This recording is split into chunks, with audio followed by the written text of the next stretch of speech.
Hello dear क्वांटास, welcome back. तो जैसे कि कल आपको न्यूज़ मिली गई होगी, कल मतलब 1 जून का नाइट, ठीक है, 1 जून 2021 का नाइट हर बोर्ड स्टूडेंट के लिए, स्पेशली क्लास 12 CBSE वालों के लिए एक मतलब बहुत बड़ा सेलिब्रेशन का दिन रहा है। ना तो उस दिन कोई बर्थडे, ना कोई ऐसा नया फेस्टिवल, लेकिन ये एक नए फेस्टिवल के रूप में जुड़ गया है और हिस्ट्री से याद रखेंगे, ठीक है।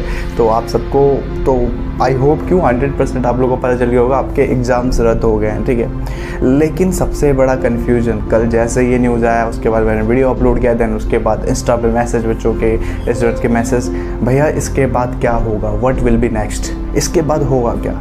देखो ये क्वेश्चन पूछने वाले ना मैंने नोटिस किया वे ज़्यादातर मैक्सिमम वो स्टूडेंट थे जिन्होंने सच में पढ़ाई की थी, कैसे भी ऑनलाइन लेक्चर्स हो, कैसे भी लोगों ने नोट्स प्रोवाइड किए कहीं से, अपने सीनियर्स से नोट प्रोवाइड किए, सीनियर्स से पढ़ा, हो सके कैसे भी टीचर से पढ़ा, ठीक है। तो व्हाट विल बी नेक्स्ट, इसके बाद क्या होगा। तो डियर स्टूडेंट्स मैं आपको बता देता हूँ उसके बाद जो भी मैं कह रहा हूँ, ये नहीं कि कोई ऑफिशियल न्यूज़ है, लेकिन हाँ इतना मैं श्योर हूँ कि 95% या 99% तो यही होगा, या 99% कह रहा हूँ। डेटॉल भी अपने ऐड में या लाइबॉय भी अपने ऐड में ना 1% बैक्टीरियाज को तो रहने देता है। खैर 99% में श्योर हूँ कि यही होने वाला है, ठीक है। तो व्हाट विल बी नेक्स्ट, इसके बाद क्या होगा। तो उसके बाद देखो आपके पास गवर्नमेंट 2 ऑप्शन रखेगी, ठीक है। पहला ऑप्शन तो ये होगा कि आपके इंटरनल असेसमेंट या इंटरनल जो एग्ज़ाम्स अगर आपके स्कूल में हुए हैं, उस इंटरनल एग्ज़ाम्स के बेस पे आपको मार्क्स दिए जाएंगे, क्लास 12 में डिस्ट्रीब्यूट किया जाएगा, ओके। या फिर इस बार इंटरनल एग्ज़ाम्स नहीं हुए तो क्लास 10th और क्लास 11th का आई थिंक एवरेज लिया जाएगा, ऐसा कुछ लिया जाएगा, ठीक है। मतलब आपके पास्ट में अभी तक आपके जो एग्ज़ाम्स आपने दिए हैं उसके बेस पे आपको नंबर मिलेगा, ओके। तो ये तो एवरेज या फिर जो बैक बेंचर्स हैं उनके लिए एक अच्छी बात है, क्योंकि मतलब अच्छी बात है, बिना एग्ज़ाम दिए नंबर मिल रहे हैं, उससे अच्छा क्या। लेकिन सबसे बड़ी प्रॉब्लम की बात यह है, सबसे बड़ा बुरा उन लोगों को लग रहा है जिन्होंने सच में पढ़ाई की थी, ठीक है, या फिर जिसके एग्ज़ाम्स अभी तक सही नहीं रहे, जिसके इंटरनल एग्ज़ाम सही नहीं रहे। 11th को तो मार्क कसम बोल रहा हूँ, 11th का तो किसको, मतलब 11th का सिलेबस किस बच्चे को पसंद आता है। क्लास 11th की कंपैरिजन में क्लास 12th का सिलेबस 10 गुना बेटर होता है। तो क्लास 11th में मार्क्स नॉर्मली 99% बच्चों के क्लास 11th में मार्क्स जितने आते हैं क्लास 12th में उससे ज़्यादा ही आते हैं। और क्लास 11th भी ऐसे ही प्रमोट हुए थे, क्लास 11th से क्लास 12th में, ठीक है। तो ये एक सोचने वाली बात है पढ़ने वाले बच्चों के लिए कि पढ़ने वाले बच्चों का परसेंटेज कैसे मिलेगा, ठीक है। तो डियर स्टूडेंट्स अगर आप भी चाहते हो ना, अगर आप भी इस मतलब जो PM मोदी ने अपना बयान दिया या फिर रद्द किया एग्ज़ाम, तो उससे अगर आप सेटिस्फाइड नहीं हो, आप एग्री नहीं करते उनके साथ, एग्री तो करना पड़ेगा खैर, क्योंकि ये पैंडमिक है और ये डिसीज़न बहुत सही डिसीजन है। लेकिन फिर भी आपको अगर लगता है कि आपकी मेहनत बेकार गई, तो मैं आपको 2 चीज़ समझाता हूँ। पहली चीज़, जहाँ तक मुझे लगता है गवर्नमेंट ये ज़रूर कहेगी, क्योंकि ये चीज़ें वैसे भी न्यूज़ में चल रही है, गवर्नमेंट आपको मौका देगी। अगर आप अपने जो मार्क्स हैं उससे सेटिस्फाइड नहीं हो तो गवर्नमेंट आपको मौका देगी रिटर्न एग्ज़ाम्स देने के, ठीक है। अभी नहीं, आई थिंक अगस्त से सितंबर अक्टूबर के टाइम आपको मौका मिलेगा रिटर्न एग्ज़ाम देने के लिए, अगर आप संतुष्ट नहीं हो गवर्नमेंट के जो आपको मार्क्स दिए जा रहे हैं, ओके। पहली बात तो ये कि अगर आप सेटिस्फाइड नहीं हो तो आपको मौका दिया जाएगा एग्ज़ाम्स लिखने का। दूसरी बात ये, अगर आप ऐसा क्यों सोच रहे हो यार आपकी मेहनत बेकार गई, क्यों, आपकी मेहनत सिर्फ परसेंटेज के लिए थी क्या, आप नॉलेज एक्वायर करने के लिए नहीं पढ़ रहे थे। और सेकंड बात, नॉलेज के लिए तो पढ़ रहे थे ना, तो कभी ना कभी काम आएगा। और सेकंड बात, अगर आप एंट्रेंस एग्ज़ाम की तैयारी कर रहे हो, जैसे फॉर एग्जांपल जी या नेट की तैयारी कर रहे हो, तो सीधी सी बात है, ये जो भी आपने कॉन्सेप्ट 11th या 12th में पढ़े हैं वो कॉन्सेप्ट आपको बाहर जाके हेल्प तो करेगा। एंट्रेंस की तैयारी करोगे, एंट्रेंस दोगे, आपको पता है ना एंट्रेंस में जी हो चाहे नीट हो, उसमें 55% सिलेबस क्लास 11th का और लगभग 45% क्लास 12th का होता है। तो वो चीज़ें आप तभी तो झेल पाओगे जब आपने क्लास 11th और 12th में पढ़ा होगा। तो ऐसा नहीं है कि आपकी मेहनत बेकार गई।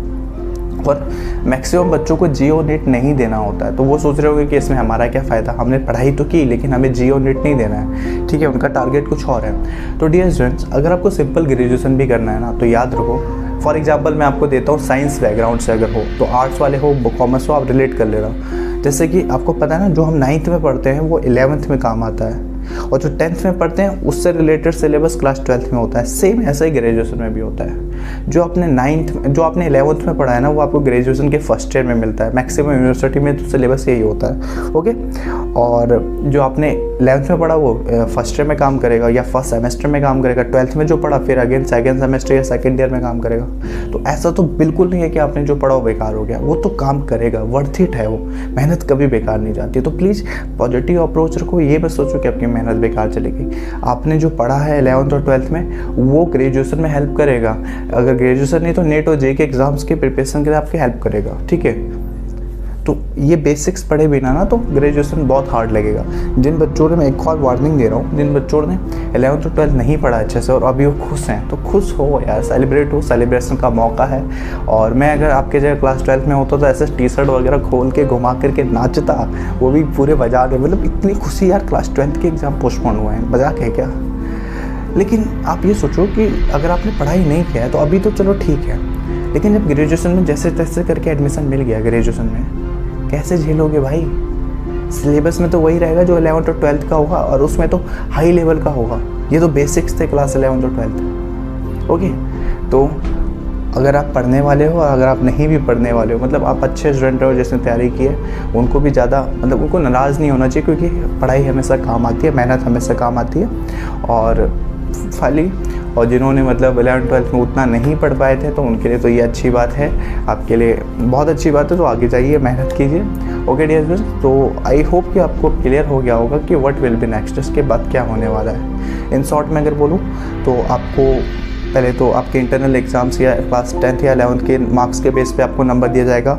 सेकंड चीज़, अगर आप अपने मार्क्स से जो आपको मिल रहा है उससे आप सेटिस्फाइड नहीं हो तो आपको रिटन एग्ज़ाम्स देने का मौका मिलेगा।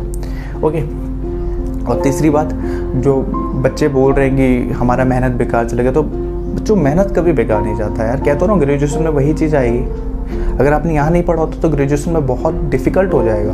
फॉर एग्जांपल, अगर आपने क्लास 12th की सेमीकंडक्टर नहीं पढ़ा है तो ग्रेजुएशन के थर्ड ईयर या फाइनल ईयर में आपको, मतलब फाइनल ईयर्स में आपको सेमीकंडक्टर जो मिलता है ना ग्रेजुएशन में, चाहे आप बीटेक कर रहे हो चाहे आप बीएससी कर रहे हो, नॉर्मल सा पीसीएम से हो अगर सपोज, तो वहाँ पर वो चीज़ें आपको समझ में नहीं आएगा अगर आपने क्लास 12th में ना पढ़ा हो। सेम ऐसे ही आपके क्लास 11th की केमिस्ट्री के बहुत सारे टॉपिक्स हैं।